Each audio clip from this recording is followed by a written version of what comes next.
علوم تربیتی میخونم. مجردی یا شاغلم متأهل؟ تو متأهلم. اوکی. خب چه رشته‌ای تحصیل میکنی؟ علوم تربیتی هستم. یه چند ترم ریاضی خوندم، بعد دیگه تغییر رشته دادم، الان علوم تربیتی میخونم. اوکی. خب منم یزدانی هم، یکی از مدیران فروش بیمه سامان با افتخار خدمت شما خانم درویش خانی. و اینکه بفرمایید رزومه کاریتون چیه؟ قبلا مشغول به چه کاری بودید؟ الان مشغول به چه کاری هستید؟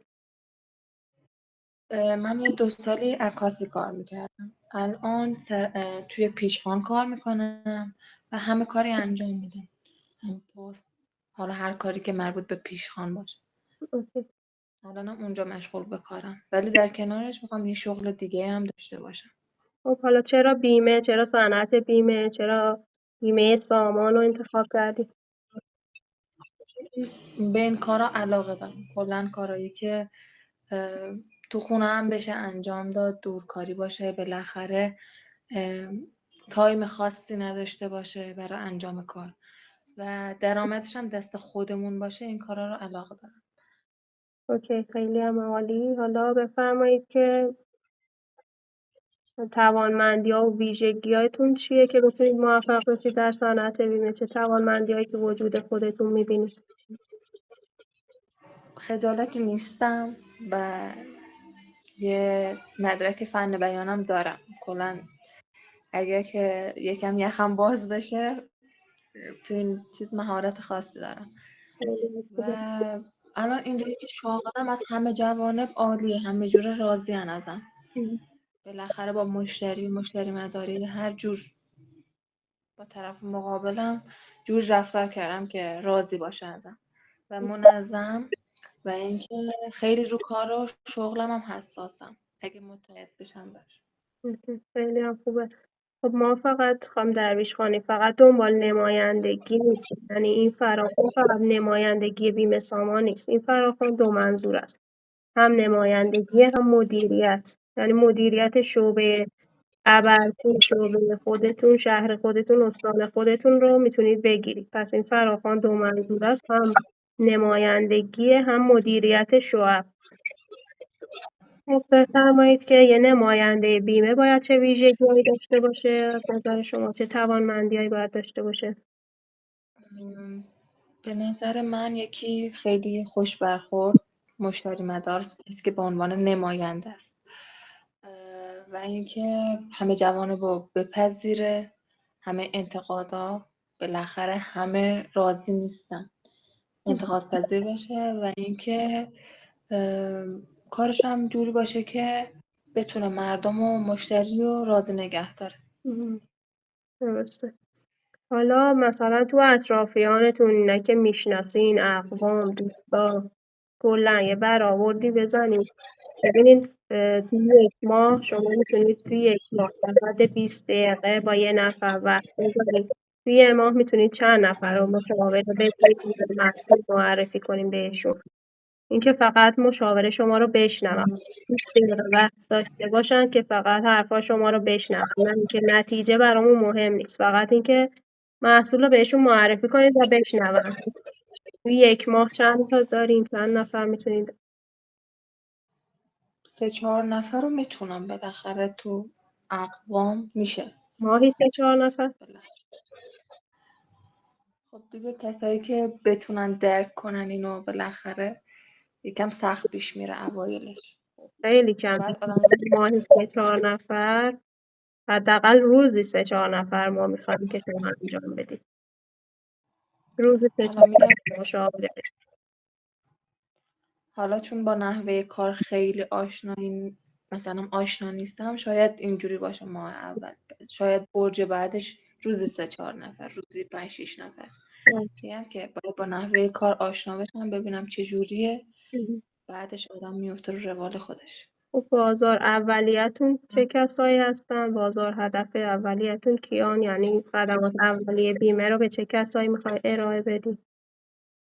اول خانواده، بعدش دوستان و بعدش همکارم. پس اینایی که فعلا شما رو میشناسن، اعتماد دارن به شما، درسته؟ کامل. اوکی. خب حالا اگه که با درخواستتون موافقت بشه چند ساعت روزانه وقت اختصاص میدین با این شغل جدید؟ 2-3 ساعت مشکل نداره. روزی 2-3 ساعت. حالا با توجه به اینکه متأهلید اطلاع دارن خانواده از اینکه میخواین وارد این شغل بشین؟ بله. چقدر حمایت خانواده رو دارین؟ و اینکه از لحاظ روحی فضای مناسبی؟ حالا چون فعلا اونا هم مثل من آشنا نیستن تا بیفتم رو روال کار ببینن چجوریه، دریغ نمیکنن حمایتشون. اوکی. برنامه‌تون برای تأسیس دفتر چیه؟ اینکه جایی دارین آماده یا اینکه باید راهنمای اجاره کنین؟ باید رهن اجاره کنم. خب بعد اولویت اول کدوم شهره؟ نگاه کنین شهر خودمون میشه مهردشت ابرکوب. قطعا تو شهر خودمون میزنم نه. چون اوکی. بهداشت ابرکوه یزد. خب بهترین دستاوردتون چی بوده میتونید بگید تا الان یا کلا تو زندگی بهترین دستاوردتون چی بوده؟ م، در زمینه چی میگین مثلا؟ در زندگی کاری یا هر چی. من کلا اخلاقم جوریه که حالا هر جایی که مشغول به کار بودم یا مثلا حالا تو زندگی جوری نبودم که همیشه ساز مخالف باشم یا مثلا بگم که نه. اگه وارد شغل شدم یا مثلا با کسی پیمان دوستی یا کاری حالا هر چی باشه دارم تا آخرش هستم. حالا هر کاری باشه انجام میدم، نه به ضرر من باشه نه به ضرر طرف مقابلم. هیچ موقع هم دوست ندارم کسی مثلا از بهترین دستم دستاوردتون که میگم چیه میتونید بگید تحصیلات که تا الان پیش تحصیلات هست که بهترین دستاوردم باشه زندگی که دارم همسر حالا اگه بچه‌ای که دارم میتونه اینا بهترین دستاوردتون باشه. خب 6 ماه دیگه حالا با توجه به این مواردی که گفتم در ابتدا کارشناس فروش بعد مدیر کارورز مدیر فروش مدیر 3 ستاره مدیر 6 ستاره تا آخر 6 ماه بعد خودتون رو تو کدوم یکی از این جایگاه ها میبینید؟ من چون محدودیت رو دارم یکم، خب صادقانه باید بگم چون یکم محدودیت رو دارم امکان داره که چجور بهتون بگم حالا نه خیلی پیشرفت میکنم نه خیلی هم مثلا جوری باشه که افت کنم، حد وسط رو هستم. یعنی رسیده باشین حداقل مدیر فروش. بله 6 ماه دیگه تا 6 ماه رسیده باشین به مدیریت. بله اول بودن و دیده شدن براتون اهمیتی داره؟ بله. اگه کشوری مثلا دیده بشید تقدیر بشید اول بشید؟ خب بله دیگه دوست دارم این قدری مثلا موفق بشم تا به اون حد برسه. بله قطعا همه دوست دارم.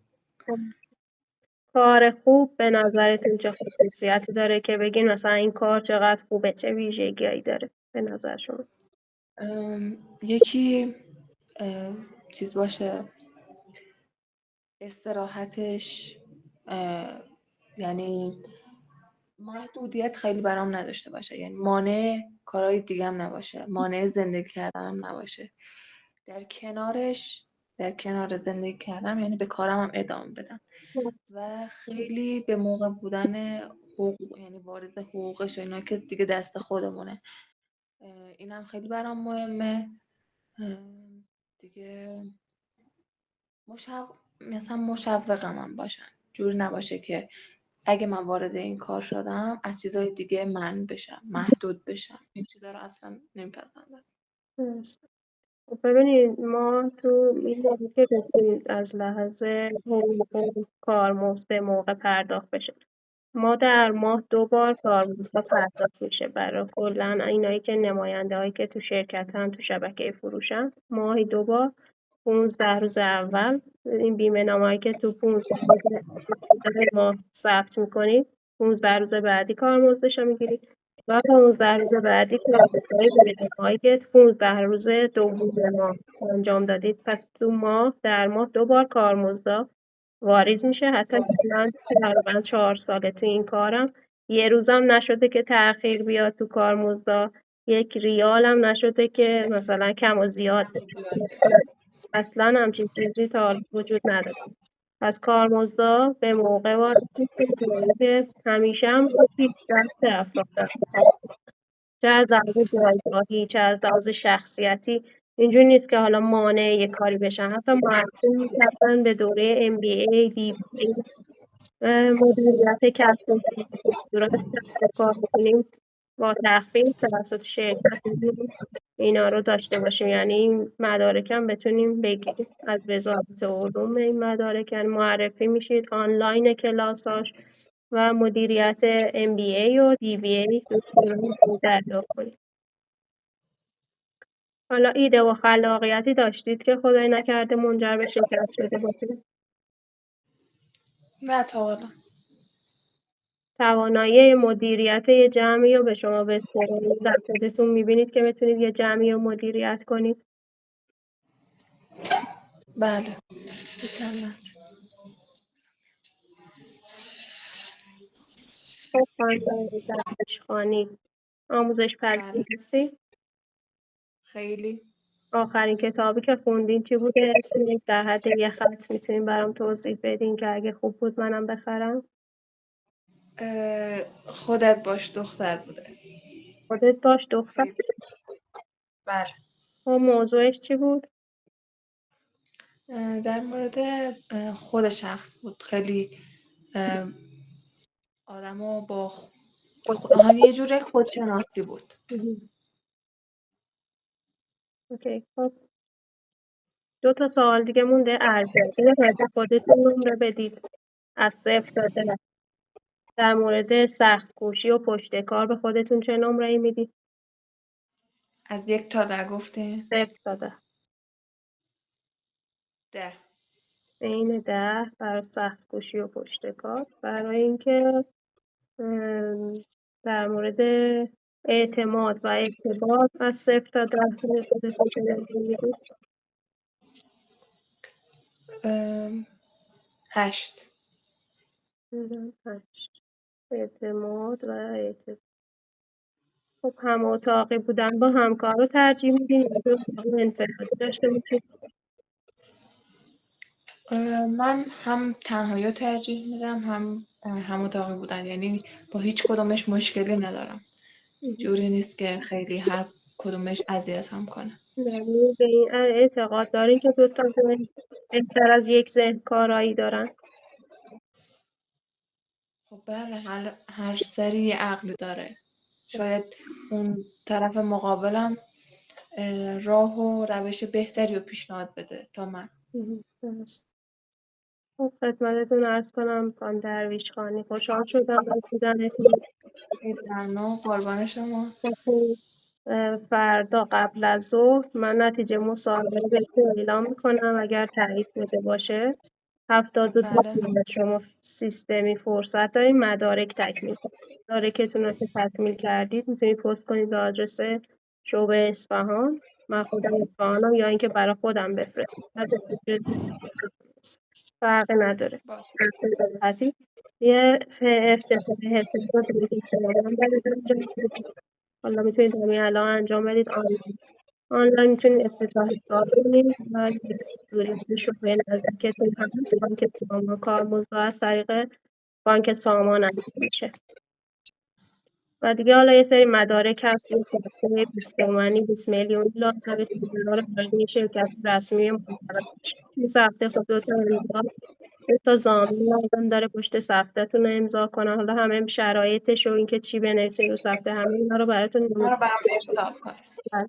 اگر که تایید بشه مصاحبتون میفرستم. بعد 245 تومانی چه 245,000 تومانی به حساب خانم بهاری باقری امضا می‌کنید. مدیر شبکه فروش. و مدرک تحصیلیتون اگه که حالا در حال تحصیل می‌کنید دیپلمتون رو بذارین. دیگه یه شناسنامه عکس و شناسنامه کارت ملی، عکسش از والدینتون، 2 تا زانو لازم که کارمند باشن، حالا کارمند نشه، عاقل باشن، درآمد داشته باشن، همینا کافیه. و همین دیگه. حالا لیست کلی بردازم اینکه برام بگم. باشه چشم. خیلی ممنون، خوشحال شدم باهاتون صحبت کردم. تایید قربان شما، خدا نگهدار. بخیر. خدا